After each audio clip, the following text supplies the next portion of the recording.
तर आता आपल्याकडे पुढचा प्रोजेक्ट आहे. आता ही गाडी बघू शकता आपण तर आपल्याच कॉलेजचा प्रोजेक्ट आहे. नाही आपल्या कॉलेजचा नाही ते अंबाजोगाईचा आहे. मी आपल्या कॉलेजचा बघा आलो. गोळ केला राव. सगळे अंबाजोगाईच्या होते. तू ओळखीच आहे हे तुम्ही अंबाजोगाई. ड्रेस तेवढा सेम आहे. हा सिम्पल मध्ये एक्सप्लेन करा मला. काय करते तुमची गाडी? हायब्रिड इलेक्ट्रिक व्हेकल नाव आहे गाडीचं. तर सोलर पॅनल बसवत आम्ही 12 वोल्टचे.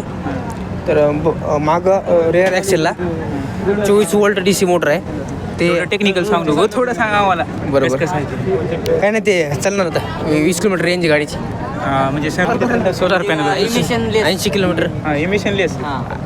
तर भावा गाडीवर बसून तुला कसं वाटायले?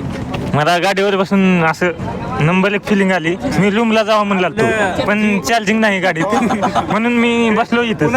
आता ह्यानं बॅटरी चार्जिंग केलं ना. हा बोल ना. बस अवश्य बस. तर तुला कसं वाटलं बसून गाडीवर? वा वा वा गाडी एकदम भारी आहे. जरा भावा कुठे गेला? इथलं सीट जरा नंबर 1 वाटला आले. इथं जरा सीट जरा मऊ कर बसायला पॅसेंजरला. आता भारी आहे स्टिअरिंग फिरिंग त्या बारक्या लेकराच्या टायरचं मस्त. किती आला कॉस्ट भाव बनवायला? 9,000. तर रिअल लाईफ मध्ये करायचा प्लॅन आहे का नाही? करणार हो का? बजेट भेटलं तेव्हा किती येईल कॉस्ट? आम्ही कमीत कमी करायचं. कमीत कमी आपलं बजेट कसला ते कमीत कमी चांगलं. कमी गोष्टीत चांगला म्हणजे कमी पैशात चांगला ही काम म्हणते तर फील चांगला फील ही मुद्द्याचं बोलले काकाने. सर तुमचा कोणता प्रोजेक्ट आहे? तुमचा हाच प्रोजेक्ट आहे. कसं मार्गदर्शन केलं तुम्हाला? काय ॲक्च्युली हा आमचा ऑन प्रोसेसिंग प्रोजेक्ट आहे बरं का. काही प्रोजेक्ट काही झालेलं नाही. आता स्टार्टच होता पण मुलांची इच्छा होती म्हणून आलेली. काय विचारायचं आहे? हे ॲक्च्युली पर्सनल यूजसाठी आहे. एक पर्सनल तुमच्या एखाद्या सिस्टीममध्ये ॲज अ रोबोट किंवा एक पर्सनल यूजसाठी तुम्ही सर्वंट ॲज अ सर्व्हिससाठी यूज करू शकता तुम्ही. झूमध्ये वगैरे किंवा एखादी राईड मॉनिटरिंग एखाद्या तुमच्या याचं प्रिमायसिसचं मॉनिटरिंग वगैरे करण्यासाठी यूज करतात. एक टेरेन व्हेकल आहे ते 10च्या अंडर आहे. तर ते आमचं व्यवस्थित आहे सगळं. हे ह्याची 15 ते 20 किलोमीटर पर आवर इन्क्रीज होऊ शकते का फ्युचरमध्ये? हो तुम्ही जर बॅटरी ॲड ऑन केली सिस्टीम तुम्ही इन्हान्स केली तर होऊ शकतं. खूप काय होऊ शकतं ह्याच्यामध्ये. 24 वोल्टच्या आहेत बॅटरी. तुम्हाला हां 20 किलोमीटर चालू शकते. ठीक आहे ऑल राईट. तरी आता आपल्याकडे आता नवीन प्रोजेक्ट आहे भावा. तुमचा प्रोजेक्ट थोडक्यात आणि आम्हाला कळावा असं सोप्या शब्दात. हा ठीक आहे. Good afternoon. तर हा जो प्रोजेक्ट आहे हा मेनली बनवलेला आहे जे एनर्जी जे ट्रान्समिशन लाईन म्हणजे फॉल्ट होतात त्याला प्रोटेक्ट करण्यासाठी आणि जिथे एनर्जी थेफ्ट होते सर तिला प्रोटेक्ट करण्यासाठी. जसं की जनरेशनपासून तर ट्रान्समिशन आणि कन्झ्युम्शनपर्यंत जेवढी आपली सायकल येते तर त्याच्यामध्ये मेन ऑफ का नंबर ऑफ फॉल्ट ऑकर्ड होतात. आणि त्याच्यामुळे काय होतं वोल्टेजचे जे रेटिंगचे फ्लक्च्युएशन असतात त्यामुळे घरातले जे कॉस्टली इक्विपमेंट असतात जसं TV आहे, फ्रीज आहे, कूलर, AC झाले ते डॅमेजच होतात एका प्रकारे. तर त्याच्यामुळे आपण काय हे होऊ शकतं. आता मी तुम्हाला प्रोजेक्ट वर्किंग कंडिशनमध्ये दाखवतो. ठीक आहे. तर सिम्पली काय होतं माहिती आहे सर आता ड्यू टू ॲटमॉस्फिअरिक कंडिशन आता काय होणार आहे हे जे 2 RYB नावाचे जे फेजेस असतात तर ते समजा एकमेकावर पडले तर काय होईल व्होल्टेजचे रेटिंग तर कमी जास्त व्हायला मग ते सप्लाय कुठं जाणार डायरेक्ट आपल्या घराला. आणि घरामध्ये जे काय असतं माहिती आहे का जे आपलं मदरबोर्ड असतं त्याला स्पेसिफिकच करंट लागतो. ओव्हरलोड जर का झाला तर ते बर्न होण्याचे चान्सेस असतात. आपले जे इक्विपमेंट असतात ते हे नसतात हाय म्हणजे थोडे कॉस्टलीच असतात. तर समजा फॉल्ट झाला हे बघ बरं फॉल्ट झाला म्हणजे समोरची लाईन प्रोटेक्ट झाली आणि त्यासाठी आम्ही यूज केलेला तर हा ड्यूल मॉड्यूल दिला. बघू शकता हा ड्यूल मॉड्यूल दिला आम्ही यूज केला आहे त्यासाठी. तर बघू शकता सर काय प्रॉब्लेम नाही. तर हे ॲडॅप्टर मॉड्यूल म्हणजे त्याच्यामध्ये स्टेप डाऊन ट्रान्सफॉर्मर यूज केलेलं आहे. एक C टाईप फिल्टर यूज केलेलं आहे. रेजिस्टन्स यूज केलेलं आहे. आमच्या रिक्वायरमेंटनुसार जेवढं आम्हाला व्होल्टेज लागेल तेवढं आम्ही आउटपुट थ्रू घेतलेलं आहे. राहिली गोष्ट एनर्जी थेफ्टची. तर एनर्जी थेफ्ट हा आजचा सगळ्यात मोठा प्रॉब्लेम आहे. हा जो आमचा ऑटोमेशन थ्रू आहे की समजा माझा जो नेबर आहे तो एनर्जी थेफ्ट करायला ठीक आहे.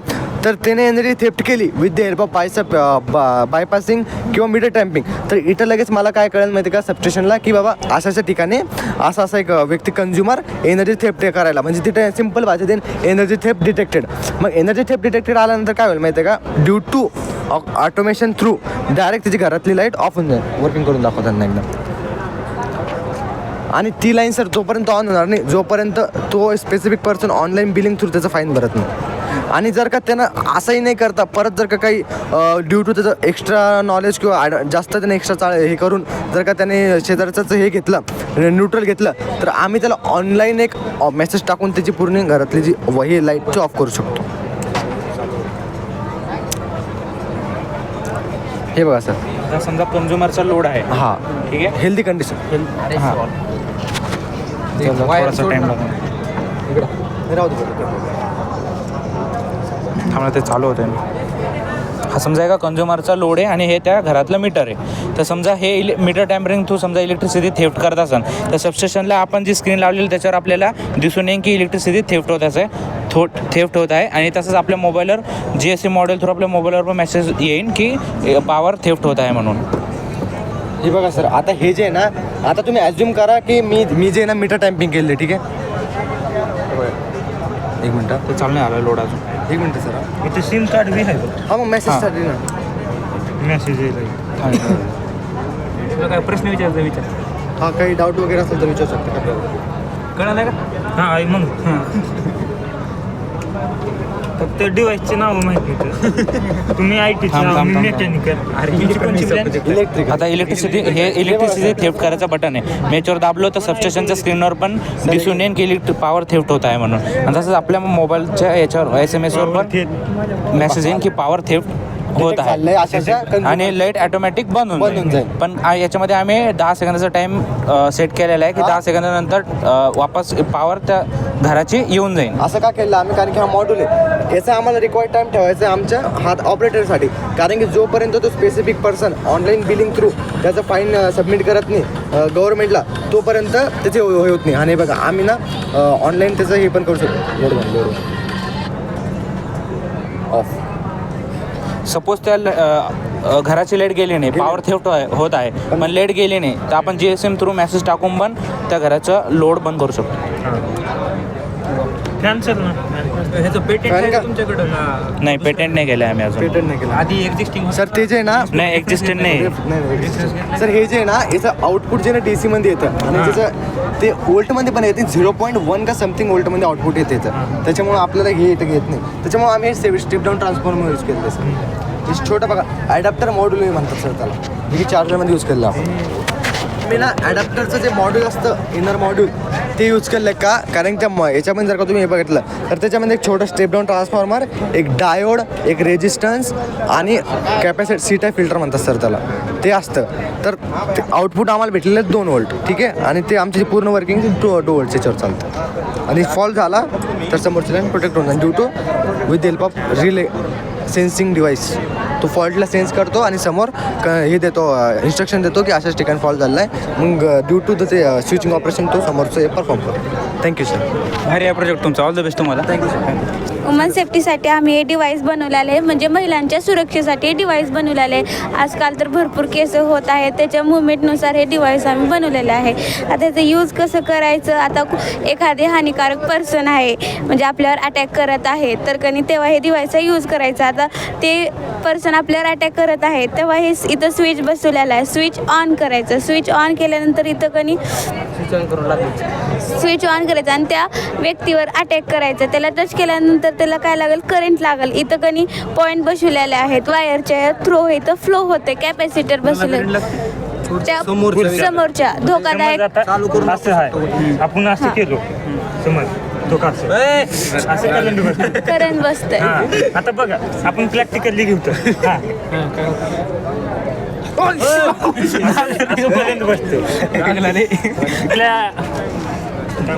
पर्स मध्ये ठेवायचं समज म्हणजे हे आपल्या रोजच्या टूल्स मध्ये पण आपण हे ठेवू शकतो. एक्सपिरियन्स सांगा भैया. ह्याचं करंट झटका चांगला निभर बसलेला आहे मित्रांनो. तरी छान आहे तुमचा प्रोजेक्ट. तरी आता आग्रह असतो परत एकदा हा गुडलेचा प्रोजेक्ट होता म्हणून ओरिजिनल. तरी गुडले काय काय केला असतो प्रोजेक्ट? मला जागा भेटत नाही. अरे तू हा प्रोजेक्ट मी आणि सार्थक कुंभार यांनी बनवलेला आहे. सार्थक भैया कुंभार. तुम्ही हा प्रोजेक्ट बनवण्याचा हेतू काय? हेतू काय नाही, लोकांना थंड हवा मिळाव. अरे लोकांचा घेऊन सोडला का तुला? ही प्रोजेक्ट मी दाखवला आधीच पुष्कर पत्की आणि सुमित बेलूरचा प्रोजेक्ट आहे. नाही, ठीक आहे त्यांचा प्रोजेक्ट त्या कोपऱ्यात आहे. नाही ठीक आहे, कॉपी केले ही विषय सोडून देऊ. मी आहे काय सांगण्यापेक्षा तुमचा हेतू सांगा. आता मी थोडं सांगतो, गप आहे का? ऐका उग. बोलायला येतं का तुला? आता बघा, जेन्युअनली रिव्ह्यू दे, पण मेकॅनिकलचे रेप्युटेशन खराब करू सांगा. आता काय आहे, तुला उकलून दाखवलो, अजून काय दाखवू? अरे त्याचा फायदा काय?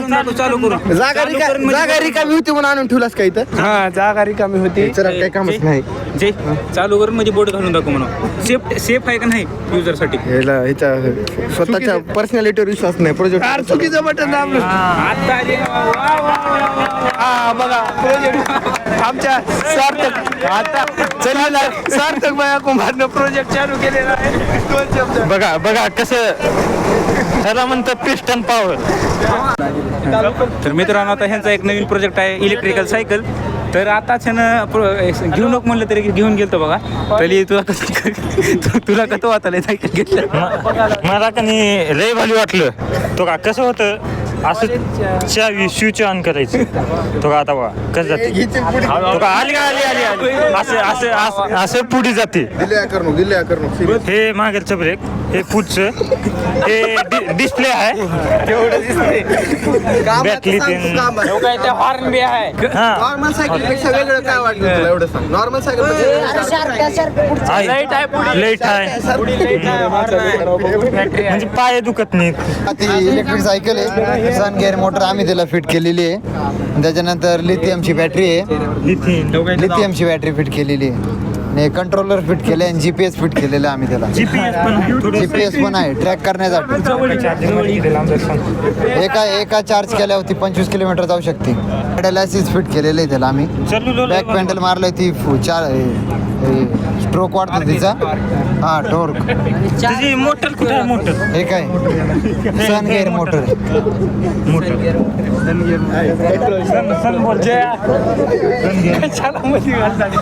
मित्रा, तुमचं काय म्हणणं आहे? मी एक लावून वाटलो कॉलेजचा, नंबर 1 वाटलं असं चांगलं, पण हॉर्न वाजतच नव्हतं. हॉर्न चालू करा. वायर तुटले. असं इंडिकेटर. मी पण तिथं 2 मुली आलते पुढे, पॉ म्हणलो. हे जे प्रोजेक्ट आहे ती खरंच एकदम मस्त केला प्रोजेक्ट. ह्यांना फर्स्ट प्राइज भेटावं हीच ईश्वर चरणी प्रार्थना करतो. तू बी मेकॅनिकलचा आहेस, ही बी मेकॅनिकलचा प्रोजेक्ट आहे. प्रश्न विचार, तू ह्याने उत्तर देत. काय याच्यात काय मॉडिफिकेशन केलं पाहिजे?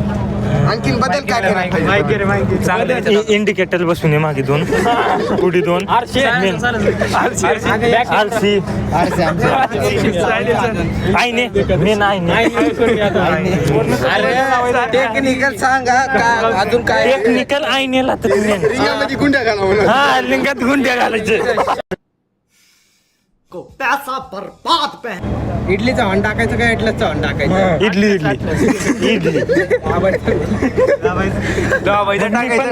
टाकायचं म्हणाले. मी बी दाबायचंच म्हणलो. हा, बेस्ट ऑफ लक पुढच्या भविष्यासाठी तुमच्या तिघाला पण. बग अग सखे कस गुबू गुबू वाजतय. बग अग सखे कस